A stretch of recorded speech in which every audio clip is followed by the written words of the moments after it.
Menjelang peringatan HUT ke-78 Brimob, Batalion B Pelopor Polda Aceh melakukan aksi donor darah pada Selasa 31 Oktober di Mako Batalion B, Desa Juglikat, Kecamatan Blangmangat, Kota Lok Sumawe, Provinsi Aceh. Stok darah yang terkumpul akan digunakan untuk memenuhi kebutuhan pasien di 11 rumah sakit yang berada di Kota Lok Sumawe dan sekitarnya melalui PMI Lok Sumawe. Turut hadir dalam aksi donor darah ini adalah anggota instansi Polri, TNI, Bayangkari, BUMD, serta masyarakat sekitar dengan target darah yang terkumpul sebanyak 150 kantong.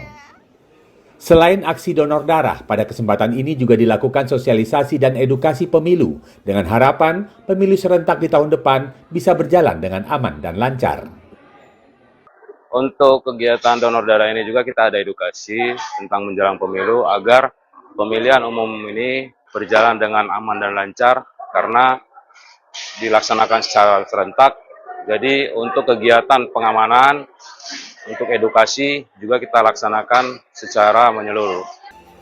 Selain melaksanakan donor darah massal, peringatan HUT Brimob ini juga merencanakan bakti sosial dan penyerahan bantuan sosial oleh Batalion B Pelopor Polda Aceh kepada warga yang membutuhkan, dengan harapan agar masyarakat turut bergembira saat hari ulang tahun Kesatuan Brimob yang diperingati setiap tanggal 14 November. Dari Kota Lok Sumawe, Provinsi Aceh, Trifani, Kantor Berita Antara, mewartakan.